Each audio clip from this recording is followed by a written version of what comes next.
Olá, tudo bem, pessoal? Estamos iniciando com muita satisfação a segunda temporada do Papo de Grande.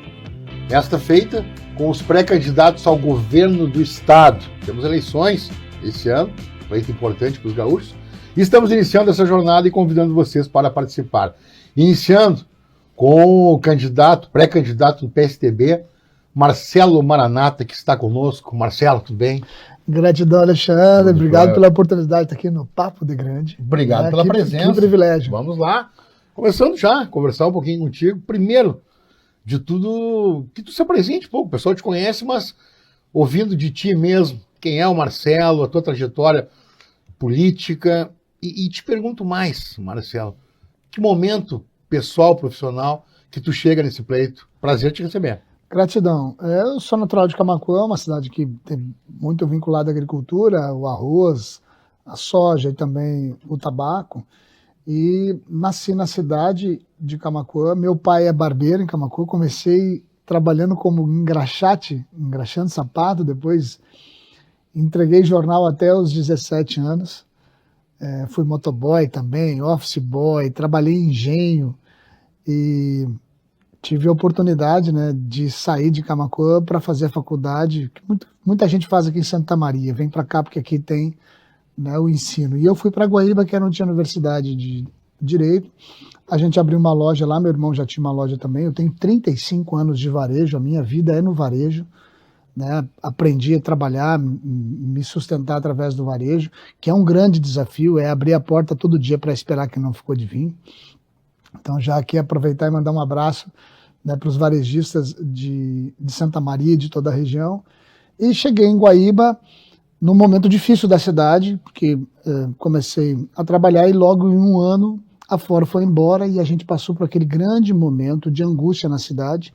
E foi nesse momento que eu me envolvi com a política empresarial e assumi a presidência do Sind Lojas para liderar o processo para a cidade não quebrar. Vivia um sentimento, né, de baixa autoestima, de depressão por conta de perder um grande investimento que era um sonho da cidade. E a gente começou a fazer movimentos, comprar em Guaíba é melhor, fazer campanhas de liquida, trabalhar com a comunidade, unir o lojista, e isso, claro, acabou tendo, né, uma visibilidade também no meio político, e fui convidado, né, a partir de um planejamento estratégico da FEComércio, nosso querido saudoso ex-presidente, né, Sabadini, que nos provocou para que a gente entrasse na política. E naquele ano nós elegemos 4 vereadores do varejo, que não tinha ninguém do varejo, e eu fui vice-prefeito. Dali em diante eu concorri 5 vezes até chegar a ser prefeito de Guaíba, né? Então eu até fico um tempo que nunca desistam do sonho de vocês, né? A gente pode e a gente tem que lutar até conseguir realizar o sonho. Ganhei eleição contra a máquina, contra a situação por 212 votos, uma cidade de 100 mil habitantes, Guaíba, né, importante na economia do estado do Rio Grande do Sul. Me tornei prefeito, mas me prefeito num momento difícil também do mundo. Eu assumi na pandemia. Meu chefe de gabinete morreu, levei meu gabinete para dentro do hospital, uma angústia muito grande, um ano quase que de prefeitura fechada. Quando a gente sai desse momento, em janeiro, a cidade do outro ano passa por um vendaval, destrói 4.500 casas. No meio desse mesmo ano eu tenho uma chuva de pedra que destruiu 200 propriedades nossas do interior. E no ano seguinte, em setembro, uma enchente que destruiu a minha beira de praia, os bairros que eram ribeirinhos, tirei 1.000 caminhões de resíduo. Quando nós terminamos de limpar, veio uma outra em novembro, que destruiu novamente tudo e desceu muito material. E aí, o último ano, mês de maio, foi quando a gente, então, em 2024, teve a tragédia, que ficamos com 60 mil pessoas desabrigadas no município e acolhemos mais 20 mil pessoas de Eldorado do Sul.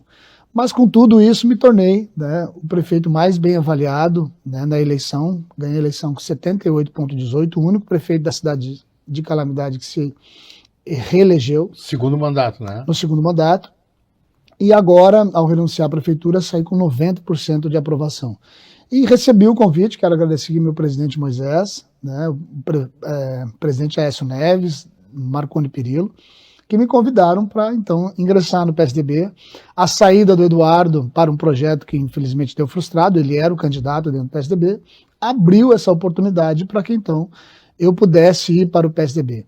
E recebi o convite justamente por essa aprovação de ser o prefeito mais bem avaliado, né, do Rio Grande do Sul, e junto com os prefeitos Abner, prefeito de Rafael de Viamão, prefeito Cachoeira Balardim, prefeito de Cristal, esses prefeitos me levaram até Brasília para conhecer o projeto do PSDB e fui convidado então para chegar até aqui. Mas eu venho numa construção de varejo, minha vida vem varejo, a prefeitura, a gestão pública é uma passagem na minha vida. Perfeito. E o resultado disso é da experiência que eu tenho, né, de ter aplicado isso na minha loja, ter sido 3 vezes o empresário mais bem sucedido da cidade de Guaíba e poder trazer essa experiência para dentro da gestão pública, poder fazer um mandato de uma cidade que eu peguei com dívida e deixei com mais de 100 milhões no caixa. Bacana. E pessoalmente, esse momento teu de vida, de maturidade política, como é que tu se sente, né, para enfrentar esse desafio? Como é que tu chega agora para esse pleito que a gente sabe que é desgastante também, né? É longo. Como é que você sente? Quem corre por gosto não cansa, né?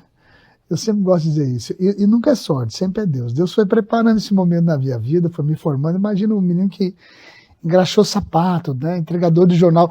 Eu olhava o jornal e eu dizia assim, um dia eu ainda vou ter um jornal. E eu tive um jornal. Quando eu fui para a faculdade, eu criei um jornal que circulava na cidade inteira. Legal. Né, que era o Parlatório, e a gente pegava anúncio, pegava reportagem na cidade inteira e falava um pouquinho da universidade também. Mas estou muito feliz com essa oportunidade que Deus está me dando, né, de poder rodar o estado, né, de falar de onde eu saí, das experiências que tive, e quero debater com os candidatos, quero falar, infelizmente estão fugindo do debate, já foi desmarcado 4 debates, né? A gente teve apenas 2 painéis, um que foi na FEComércio, outro na FAMURS, porque o Rio Grande precisa escolher entre 4 nomes, e vai ser bem mais fácil que nas outras eleições. Na eleição passada tinha 9 candidatos, na outra teve 8, teve 6. Fazem 40 anos que os gaúchos não têm a oportunidade de escolher só em 4 nomes. Então tá aqui, tá claro, né? Quem tem entrega, quem não tem entrega. Eu digo que essa polarização, a única que vai ter é essa, de quem se preparou, quem não se preparou, de quem tem trabalho, quem não tem, quem tem entrega, quem não tem, né? De quem fez gestão e quem não fez, que no momento da enchente teve do lado, agarrou na mão das pessoas, enfrentou pessoalmente cada problema, e outros que chegaram só depois para tirar foto com colete, andaram de helicóptero, de avião ou de barco, ou viram pela televisão. A realidade da cidade é muito diferente, né? A comunidade que no dia a dia nos cobra e cobra de nós, prefeitos, né? Quando vem cobrar, não quer saber dessa polarização, dessa idolatria. Na enchente, muita gente nos ajudou, daqui de Santa Maria, do Brasil inteiro. E quando recebia algum material, uma doação, um colchão, uma cesta básica, ninguém me perguntava assim, olha, antes de me entregar, eu quero saber se isso aqui vem do PT, eu não quero. Se isso aqui vem do PL, eu não quero. Não, as pessoas quando estão com problema, elas querem que resolva o problema delas, a necessidade. E a gente que é gestor tem que ter a capacidade de dialogar com quem seja o presidente. Será que mais uma vez a gente vai ter um governador aqui da direita que não vai conversar com o presidente da esquerda, ou da esquerda que não conversa com o presidente da direita, e quem vai perder é o povo gaúcho, mais uma vez? Eu acho que esse é um grande questionamento e, sinceramente, 45% dos gaúchos não querem a polarização. E o gaúcho vai definir lá na frente quem vai ser o próximo governador, e ele vai olhar assim, onde que minha vida pode melhorar? Quem que tem entrega, quem que já fez gestão, e ele é quem vai decidir a lição. Não vai ser por decreto, não vai ser por imposição, o gaúcho sempre faz isso. Ele para e analisa. Agora o senhor colocou aí a questão da polarização, está falando disso, né, que é um fato que está posto na política gaúcha nacional e até mundial. E também citou o PSDB, a saída do governador Eduardo Leite. A questão do partido, ela atrapalha um pouco. O partido, o PSDB, ele perdeu quadros importantes, deu uma enfraquecida a nível regional e nacional. Isso atrapalha um pouco o candidato? Ontem eu estava falando sobre isso. Por mais que tenha dado enfraquecido, ele é muito maior do que muitos outros partidos. É gigante, são 308 vereadores, né, são prefeitos, vice-prefeitos. Eles saiu quem queria sair, quem ficou, quem gosta do partido. O partido vai crescer a nível nacional, mas já cresceu agora, foi o 3º partido que mais cresceu no Brasil, agora na janela, porque está acontecendo isso. O PSDB foi sempre quem fez uma oposição correta, nessa coisa raivosa, apresentando projeto. E o Brasil está cansando disso, e você vai ver que o PSDB vai ser o partido que mais vai crescer nessa eleição. Vão sair com 35, 37 deputados federais, que é o que o presidente Aécio está construindo dentro de forma nacional. Então, O PSDB é um partido e o único partido que já esteve na gestão do Estado por 6 vezes. Então tem uma memória, tem uma entrega. Por 3 vezes foi vice-governador e por 3 vezes foi governador do Estado do Rio Grande do Sul. E eu estou muito contente de poder estar aqui, né, representando esse projeto. Perfeito. Então vamos falar de propostas, né, efetivamente. E eu vou puxar um pouquinho a brasa para a nossa região, claro, aqui, para a cidade, enfim. E o senhor que está circulando, como disse, todo o Estado, já deve estar conhecedor, né, de toda a situação. Nós temos uma diferença, né, no Estado, em termos de região central e já metade sul, se comparado à região metropolitana, a Serra, até o norte, hoje, Passo Fundo, Erechim, que vem crescendo mais do que a nossa região e a metade sul. O Estado também, como um todo, vem perdendo força a nível nacional. Que propostas o senhor tem para desenvolver o Estado, voltar a crescer, e esse olhar também para a região central, metade sul do Estado, candidato? Bom, a gente dividiu o plano de governo em 5 grandes componentes, nem é o primeiro, não tem uma ordem aqui. Eu até vou falar uma ordem, mas não tem, porque um se completa no outro, né? Quando a gente fala desenvolvimento, saúde, educação, infraestrutura e inovação, né? Então a gente está falando desses eixos e todos eles se completam. Na inovação, gente, e na indústria, que a gente precisa fazer o Estado crescer, você precisa trazer novas matrizes produtivas. Hoje de manhã eu estava tomando café da manhã com o pessoal da Índia, já tive contato com a Manisha, que é cônsul da Índia. A Índia quer investir no Rio Grande do Sul, quer trazer para cá toda a tecnologia, e a gente busca fazer o primeiro cluster de saúde no Rio Grande do Sul, para levar medicamentos. Então é centro de diagnóstico, centro de pesquisa, centro de imagens, laboratórios, universidades, hospitais, tudo no único lugar, estudando e trazendo o que tem melhor no mundo para a vida saudável, para a longevidade, viver, né, viver mais e viver melhor. Isso é o que mais cresce hoje no mundo. O Rio Grande do Sul, para cada 80 crianças, para cada 100 crianças que nascem no Brasil, 80 são idosos nos outros estados, é a média. No Rio Grande do Sul, para cada 100 que nascem, nós somos 114. Nós já somos o estado mais velho da federação e com um grande problema. A cada ano, 50 mil jovens vão embora. Entre 25 e 35 anos, esses jovens estão indo embora. Então a gente tem uma capacidade grande, Santa Maria, os polos educacionais, de formar cérebros e a gente exportar esses cérebros. Então nós temos que deixar, né, esses nossos talentos no Rio Grande do Sul. E aí você tem que fazer inovação na indústria. Mas não é só estimular que novas indústrias, como essa que eu acabei de falar, né, que é a indústria da saúde, mas também você trazer, né, novas indústrias e ajudar que as que estão aqui permaneçam no estado do Rio Grande do Sul. Muita gente está indo para o Paraguai, muita gente está indo para outros estados. Você também tem que cuidar para que essas indústrias não fiquem aqui. E potencializar o grão. Não dá mais para a gente estar exportando a commodity. Você tem que criar alternativas para o agricultor na hora de vender, se ele vai vender para fazer combustível, para fazer alimentação, para fazer ração animal, né? Ou se ele vai até exportar, porque está melhor para exportar, mas ele tem alternativas, ele não ficar refém do mercado de um produto que não é ele que coloca o preço, que pela variação do dólar, na hora da colheita você tem o que aconteceu agora, de pagar R$9 o litro de combustível e ele ter prejuízo, não tem como vender, o saco do arroz a 69, né, a soja a 140, você tem uma dificuldade grande para ele que teve um custo alto na hora da colheita, tem que vender às vezes na colheita porque está endividado, e nós temos hoje 70 bilhões é a dívida dos agricultores. A gente vê quase 40 agricultores já tiraram a vida, porque o banco vem retirar a terra dele, vem retirar o trator dele. Então, desenvolvimento econômico passa por a gente inovar, por trazer novas empresas, mudar o nosso hub. A gente é muito forte hoje na agricultura, então você tem que potencializar ela, dar força para o metal mecânico para ninguém vir embora, dar estímulo para a indústria, mas trazer novas indústrias para o estado do Rio Grande do Sul. E essa região precisa conversar com a indústria, porque o ensino médio precisa já fazer estágio dentro das empresas. Nós vamos viver uma aceleração do mundo com a inteligência artificial de 5%, mas nós vamos desempregar 40%. O mundo vai ficar mais rápido em 5%, mas quem vai perder esses 40%, na grande maioria, são os jovens que estavam querendo entrar no mercado de trabalho, mas que pela inteligência artificial vai tirar essa vaga. Então a gente precisa casar com a necessidade da indústria e já dentro do ensino médio e trazendo ele para ele poder fazer o estágio dentro da indústria para poder então ingressar no mercado de trabalho e não perder talentos. Eu vou trazer um exemplo da Cone, que comprou a TKE.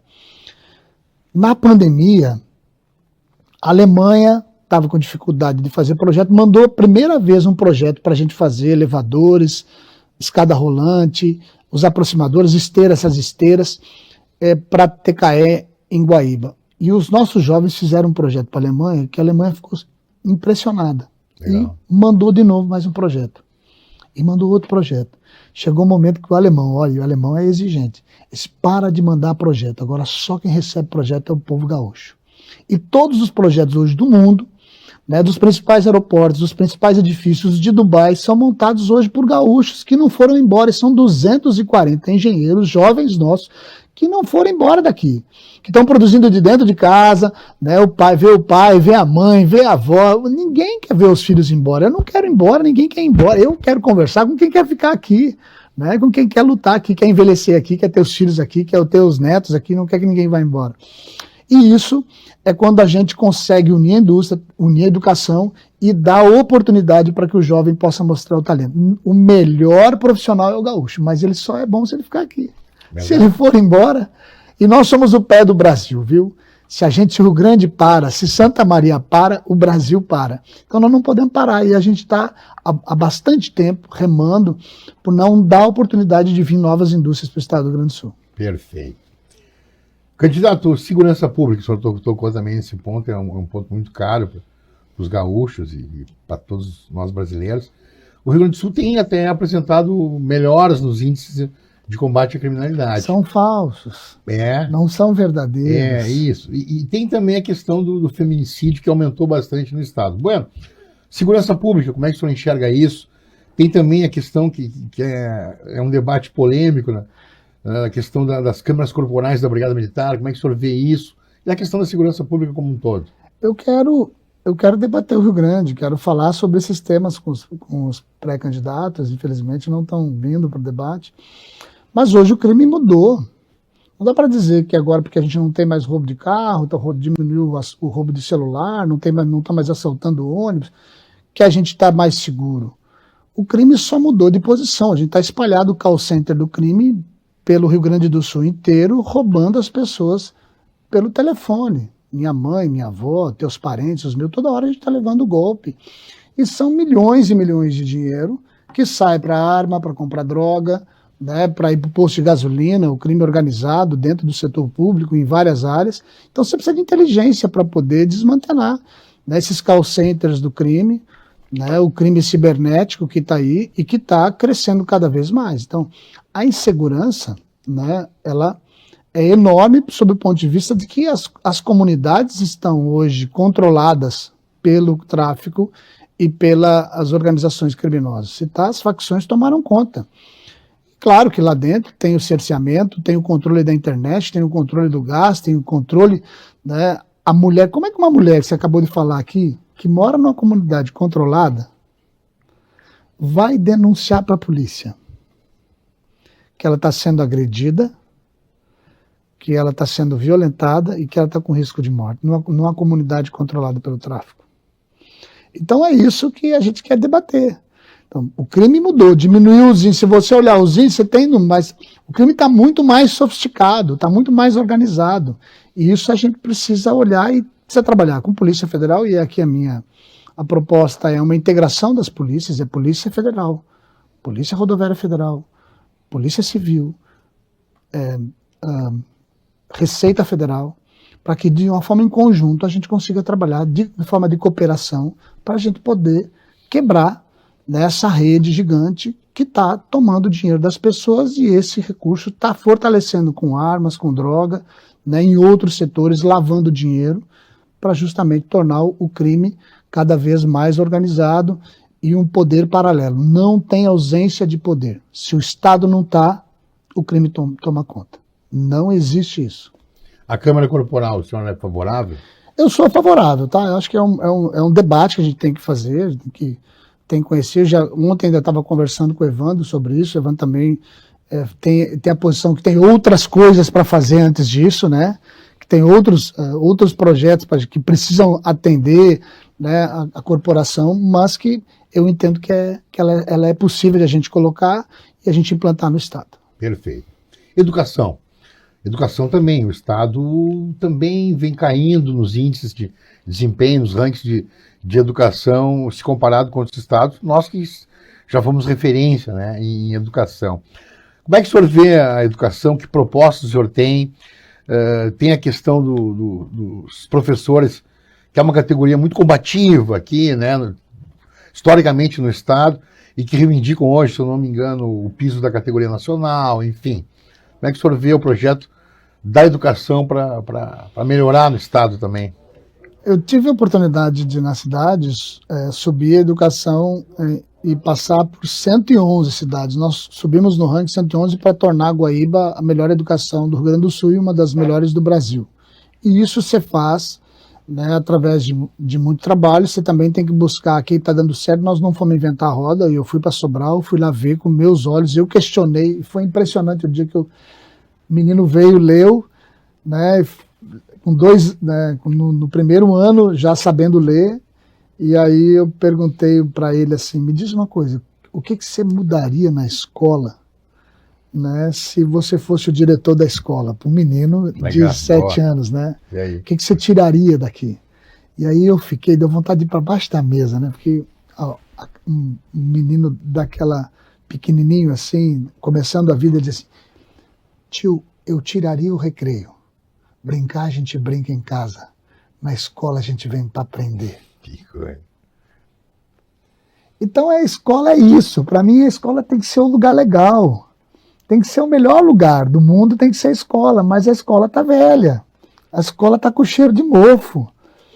E para a gente começar um projeto assim, você tem que começar. Todos que a gente começou em Guaíba, a gente começa com quem brilha o olho. E você vai contagiando.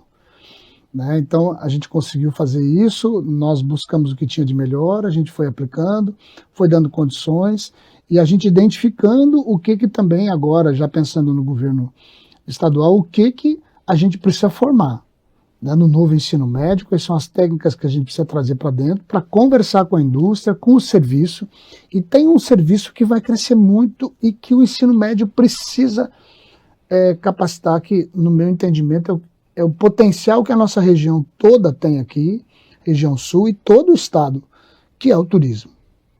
Né? Informação de hotelaria, formação de restaurante, serviços, né? Porque nós meio que mentimos para muita gente dizendo que se todo mundo estudasse, fizesse uma faculdade, um mestrado, teria garantia de emprego. Hoje nós temos uma falta enorme de técnicos, uma enorme de ensino médio qualificado para poder ter até bons salários nesses serviços que estão postos aí, e tem muita gente com faculdade trabalhando na rede hoteleira, gente com faculdade trabalhando, fazendo serviço, porque hoje é a maior demanda que tem. Então você preparar esse jovem para isso, porque o turismo, olha só, a gente vem aqui no Recanto Maestro, quem diria que é desse turismo maravilhoso, o Rio Grande do Sul inteiro vem para cá, né?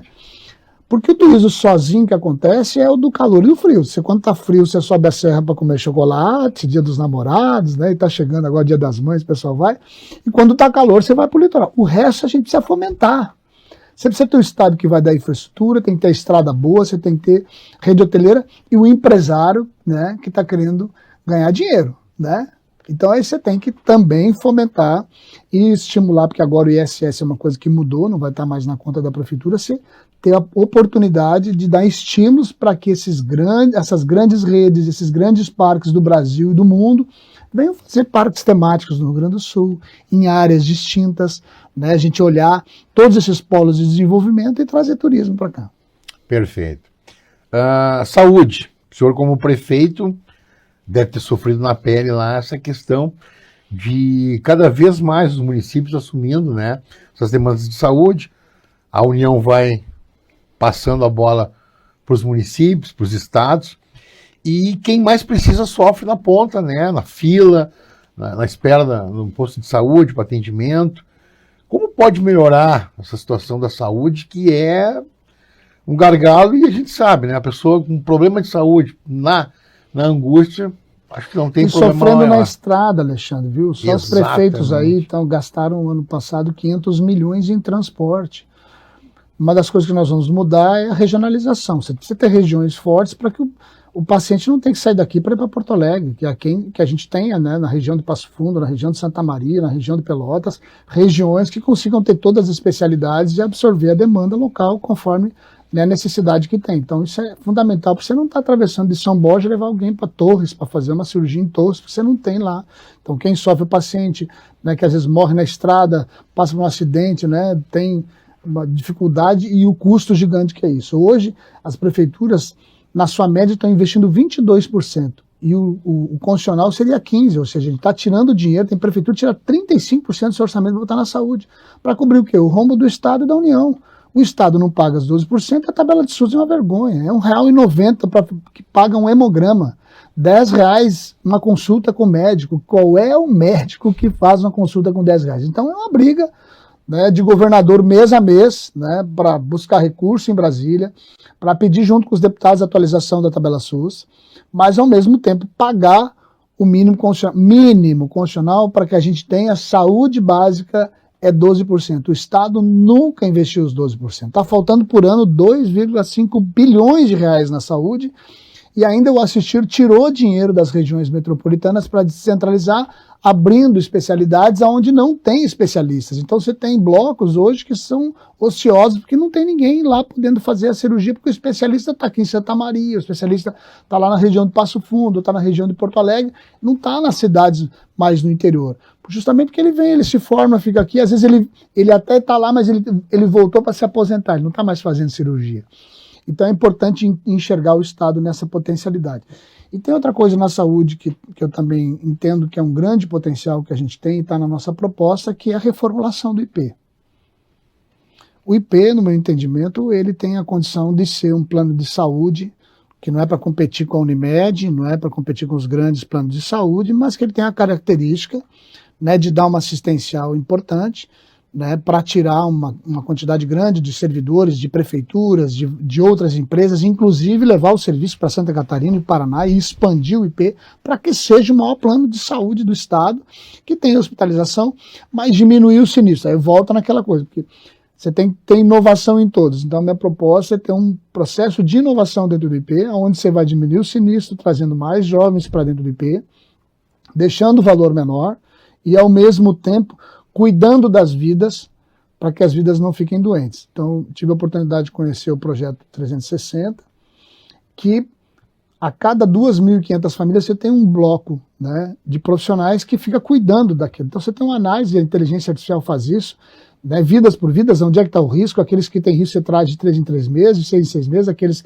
que nem tanto risco é uma vez por ano, mas tu chama o paciente. Perfeito. Tu chama ele para ver como é que está a pressão, como é que está o diabetes, antes que ele fique doente. Porque depois que ele fica doente e ele vai precisar do hospital, o custo fica alto e é onde você rebenta com o IP e rebenta os outros planos de saúde. Hoje o IP chegou a ter 106 de sinistro, ou seja, né, não conseguia pagar a hotelaria e as internações. Né? Então é muito alto. Quando a gente baixar, agora está 95, 96, e a ideia é baixar para 80, né? 90, isso já vai dar musculatura para que a gente consiga ampliar o IP. Então tratar de forma profissional, com olhar empresarial, é esse olhar de empreendedor, com esse espírito de prefeito, que eu não quero ser só governador, eu quero ser o melhor governador da história do Rio Grande do Sul. Legal, importante. Santa Maria, aqui nós temos um hospital regional, é um baita aparelho de saúde que não está funcionando ainda a pleno, não está 100%. Na sua capacidade, dentro dessa questão de falta de recursos e que o Estado tem que assumir e tocar. É possível, nessa reengenharia que o senhor propõe, buscar recursos e colocar a pleno esses aparelhos de saúde que estão prontos ainda? Aqui mais uma vez eu falo, será que a gente vai perder mais uma vez por ter às vezes um governador de um polo e um presidente de outro polo que não conversa? Porque na hora de sentar na mesa, ficaram bravos, eu não consigo ver a candidata aqui sentando com o candidato da direita, nem o candidato aqui sentando com o candidato da esquerda. Eles ficaram bravos comigo, né? Porque eu fiz essa colocação, mas é verdade. Né? Se ofendem tanto, tem tanto ódio, tem tanta xingação, passa, né, daquilo que é razoável, que eu até vejo, tipo, o presidente Lula conversando com o candidato, né? Mas a gente sabe, quando sai das salas, olha, manda o dinheiro para outro estado, onde o cara me xinga menos, onde o cara é mais parceiro, onde o cara... E aí, por isso, a gente tem vivido essas angústias em vários locais, hospitais, não é só nos hospitais, é também no centro de psiquiatria, e as pessoas estão doentes, as pessoas estão doentes, estão viciadas e estão ficando velhas, e tem um problema muito grave, porque hoje quem está sustentando a casa e está com um problema, que o filho não consegue chegar na saúde, é a mulher. Nós hoje temos 800 mil gaúchos aguardando uma consulta de especialidade. A gente tem 200 mil gaúchos aguardando um exame e um procedimento. E aí você vai olhar, a grande maioria são mulheres, preocupadas inclusive com a saúde dos filhos, porque os filhos estão ficando mais tempo dentro de casa.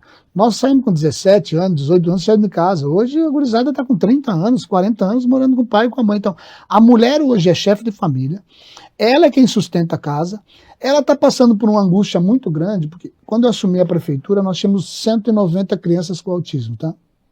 Hoje eu tenho 1.400 e tenho 400 aguardando laudo. E é desesperador, porque quando esse casal descobre isso, o marido sai e deixa a mulher sozinha. E ela está trabalhando em 2, 3 empregos para sustentar a casa, alguém ficando, a avó ficando com o filho, né, o filho mais velho ficando com o pequenininho, que é autista, alguém cuidando, né, para que ela possa trabalhar e sustentar a casa. Quando alguém me fala, Alexandre, sobre escala 6x1, a grande maioria não é porque quer ficar mais tempo com a família, quer mais um dia para trabalhar, para fazer uma faxina, para arrumar um bico, para poder melhorar o orçamento da casa. Esse é o Brasil que eu vivo. Vivo e enxergo porque ele é profundo, ele é no município, ele não é na volta do palácio e não é na vida dos meus adversários que só tem experiência de ser deputado. A Juliana só foi deputado, o Zuco só deputado e o Gabriel só deputado. Nenhum deles tem experiência de estar lá no Brasil profundo de verdade que o prefeito Rodrigo enfrenta nas nossas comunidades que estão endividadas e as pessoas não estão fazendo dívida para comprar uma geladeira, para comprar um micro-ondas, elas estão fazendo dívida para pagar a conta do mês, o combustível, para pagar o rancho, para pagar o gás. E Brasília vive numa bolha, o Piratini vive numa bolha, a angústia das famílias, a falta de recursos dentro de casa, da mulher desesperada, e o homem botando o dinheiro da família nas bets, jogando no tigrinho, endividando a família ou fazendo o jogo para poder. E o Brasil já devia ter acabado com essas bets, devia ter terminado com isso, não só pelo prejuízo financeiro, que é o dinheiro que está indo embora, e só por isso já valia a pena, mas pela quantidade de gente se tratando no CAP, gente cometendo suicídio, roubando o comércio, vendendo as coisas dentro de casa para poder pagar a conta de um vício que é tão nocivo, prejudicial como a cocaína ou como qualquer outra droga. Então, esse é o Brasil que eu vivo, é o Rio Grande que eu luto, que eu quero viver de verdade, né? Nunca larguei a mão das pessoas, a enchente me deu essa oportunidade, e é assim que nós vamos vencer, ninguém larga a mão de ninguém. Enchente, o senhor sofreu lá, no começo falou do seu município lá de Guaíba, e foi terrível, né? O gaúcho começa a chover, a gente já tá traumatizado. Foi assim agora, essa semana aí, o anúncio de chuva. E certamente o clima vai pautar um pouco esse debate. Aprendemos alguma coisa das enchentes, das grandes enchentes aqui no estado, o estado melhorou, o que dá para melhorar, como é que o senhor enxerga isso? Esses fenômenos que certamente devem acontecer mais frequentemente aqui no estado. Por enquanto, o que a gente aprendeu é se proteger, a gente aprendeu a lidar com medo, e algumas pessoas ainda estão em depressão por conta disso. A gente já sabe que é possível, que a gente consegue vencer isso, tá? A gente consegue superar, que a gente se une como comunidade, a gente dá a mão para todo mundo e a gente não quer passar por isso de novo, mas foi uma grande lição de resiliência, de união, né, de amor, de a gente, né, deixar as vaidades de lado e que a gente precisa um do outro. Isso foi a grande lição da enchente. Agora, no meio estrutural, né, de infraestrutura do Estado, nós não aprendemos nada ainda. A gente não conseguiu fazer nenhuma obra estruturante do Estado para dar segurança para o empresário, para a população ribeirinha, para aqueles que moram na região metropolitana, para aqueles que moram nas regiões atingidas. As pessoas estão com medo. Ontem me mandaram uma mensagem que com a expectativa de chuva as pessoas já estão querendo montar barracas e sair de dentro de casa e ir para baixo do viaduto, um lugar seguro, com medo de que a chuva que vai vir agora, porque elas não viram obras. Elas não viram obras estruturantes. E a gente fez obra na cidade, mas para proteger parte da cidade. Só que não se protege uma cidade. Não adianta você fazer um muro gigante em Canoas, um muro gigante em Porto Alegre, você vai afogar as ilhas. Porque não estou dizendo o que bom tá, mas a água ter entrado em locais em Porto Alegre salvou vidas em outro lugar, porque a água não tem, dois corpos não ocupam o mesmo espaço. Ela ia inundar outras casas, ou ia dar um volume de água maior nas ilhas, ou em Eldorado do Sul, ou até em Guaíba, e ia morrer gente. Então a água achou um espaço e ocupou esse espaço. Agora a gente tem, eu tive a oportunidade de participar de uma apresentação com 55 estudos, né, diferentes da Alemanha, né, de vários países americanos, né, que apresentaram que a nossa série histórica está repetindo 98, que não deu enchente porque aí o Atlântico Sul não tinha aquecimento, e hoje nós estamos vivendo a mesma série histórica de 23, então em 26 estamos vivendo 23, e 24 a gente pode, e 27 a gente pode viver 24. Hoje a gente tem o mesmo aquecimento do Pacífico, né? E o Atlântico Sul aqui também aquecido. O que essa combinação de fatores faz com que a gente, né, se tiver uma precipitação grande, ela não consegue avançar para dentro do oceano e ela fica mais uma vez parada em cima do Rio Grande do Sul, Santa Catarina, o Paraná, e ela fica parada aqui.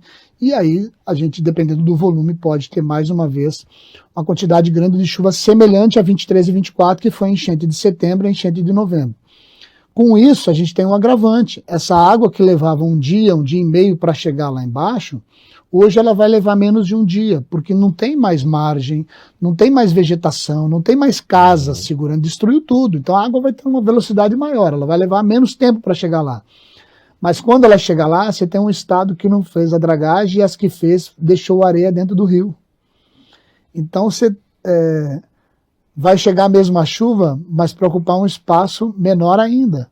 Porque está lá acumulou areia de setembro, está acumulada areia de novembro e toda a areia de maio.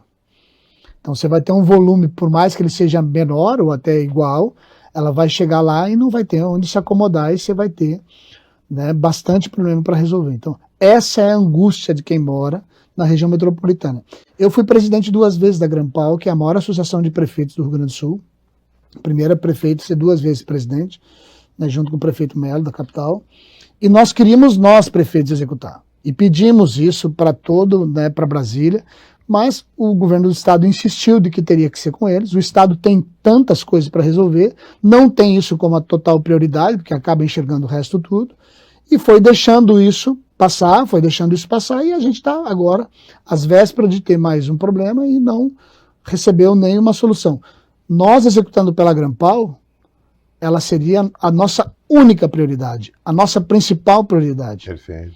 Como é para mim a 290, tá? Como é para mim também terminar na parte de infraestrutura a 116 e chegar até o Porto de Rio Grande, fazer mais um porto. Mas, sob o ponto de vista estrutural, a enchente é a número 1. Não só para os prefeitos, como para o governador. Você tem que dar tranquilidade. 60% da população gaúcha estão nessas 32 cidades, né, que tem maior aglomeração, e que estão vivendo agora o desespero e a angústia, empresários pequenos e médios, profissionais de serviço, autônomos, que hoje vivem a angústia de que será que mais uma vez eu vou perder tudo, né, por conta de que não teve nenhuma obra estruturante. Verdade. Para fechar a questão de estradas, e as chuvas impactaram, se eu vi de Porto Alegre aqui, a gente tem uma situação muito complicada aqui, ainda com estradas que não foram sequer melhoradas, ou consertadas. Tem a questão dos pedágios no estado, não é? Nós temos a demanda aqui da duplicação da 287, que ela andou até Santa Cruz bastante. Aqui na frente da nossa sede aqui é a 287, é uma área urbana, o pessoal pleiteia a duplicação da chamada faixa nova. Questão de investimentos, como é que o senhor vê? É possível, diante de tudo isso que tem que fazer, melhorar as estradas, e a questão dos pedágios também, como é que o senhor vê isso? Por isso eu falo que é diálogo, né, é importante, nós vamos ter que negociar a dívida. Eu estou conversando com especialistas de tributários que estão nos ajudando a fazer justamente essa análise. Eu tenho convicção de que boa parte dessa dívida nós já pagamos ela, e tem juro sobre juro que a gente tem que negociar, e aí precisa ter a habilidade de quem pode sentar. E eu sentei tanto com o Bolsonaro quanto com o Lula, tá? Como prefeito de Guaíba, o último prefeito tinha conseguido 8 milhões, eu consegui 180 milhões, né, conversando com os dois, e dando crédito para quem tem crédito, sem brigar com ninguém, sem ódio, e isso é o que nos diferencia e nos traz até aqui. Então, para a gente poder fazer essa estrutura, nós vamos precisar sim da união, não só para a gente parcelar a dívida e pagar o que é justo se pagar, né? E tem formas de pagar que a gente está trazendo inovação também, né? Que é tratar essa dívida da mesma maneira com que o empresário também trata a dívida, e é desse jeito que eu vou negociar com o governo federal, e ao mesmo tempo se oportunizar naqueles espaços, eu acredito, num pedágio diferente, em que o Estado faz a infraestrutura e dá a concessão para que a concessionária faça a manutenção depois de pronta e que preste o serviço de socorro, o serviço da via, furou pneu, resgate, socorro, ambulância, que são muito mais baratos. Quando você joga para a tarifa todo o investimento da via, você tem uma TIR muito alta, né? E aí você acaba onerando com a quantidade de investimentos e tem que ir para a tarifa.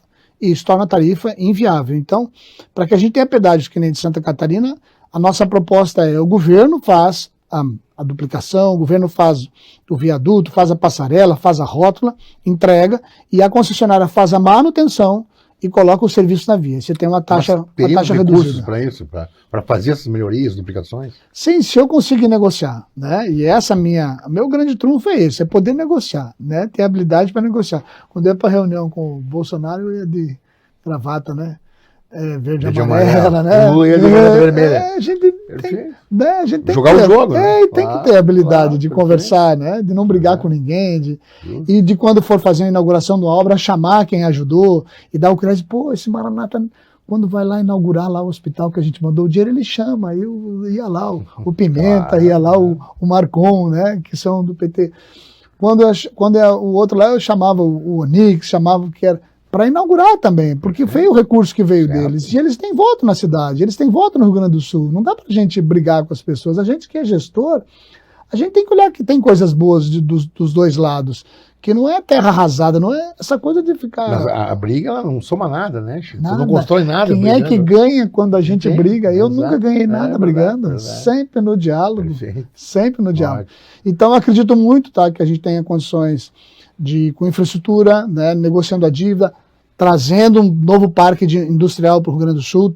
Não se faz nada se você não tiver uma indústria forte. É parar de perder indústria, parar de perder jovem, e a gente tem indústria forte. Rio Grande do Sul forte, sabe? Resiliente. Nós somos pé do Brasil. Se a gente parar de caminhar, o Brasil para de andar. Se você olhar para cima lá, né, na Bahia é gauchada plantando 3 safras de soja e milho. Você vai ver no Mato Grosso, você vai ver no Paraná, a gauchada que saiu daqui, né, para desenvolver o Rio Grande do Sul. A gente tem orgulho disso, mas nós não podemos parar. Perfeito. Vou te agradecer. Agradeço abrir espaço na agenda e nos visitar aqui, a tua assessoria, o Kevin, a Ana também, toda a tua equipe. Prefeito de Guaíba, licenciado, pré-candidato ao governo do estado, Marcelo Maranata, abrindo a nossa série de entrevistas. Muito obrigado. E o teu recado final aqui. Aproveita a câmera aqui e conversa com toda a região. Gratidão, né? Não sei quando vai ao ar, mas amanhã é dia das mães, né? Que Deus abençoe as mães. Nunca é sorte, sempre é Deus. Que Deus abençoe a família, porque não tem sucesso no mundo que recompense o fracasso na família. Então aproveita, fica com os filhos, né? Dá um beijo, aprende a dizer eu te amo. E a família do Rio Grande do Sul não tem direito de fracassar. Então que a gente consiga dar as mãos e vencer de mãos dadas, que nem a gente fez na enchente. Ninguém larga a mão de ninguém. Aproveitar para me seguir, Marcelo Maranata, né, @Marcelo Maranata no Instagram, né, para que a gente possa conversar, me chama no direct, conversa comigo, vai ver também as propostas, tem muita coisa ainda. O Rio Grande do Sul vai definir, como sempre definiu, na última semana, 40% do povo gaúcho não quer, né, essa polarização, está buscando um caminho que não é o caminho do não, que é votar no sim, porque o Brasil tem votado no não, eu voto no fulano porque eu não quero o ciclano.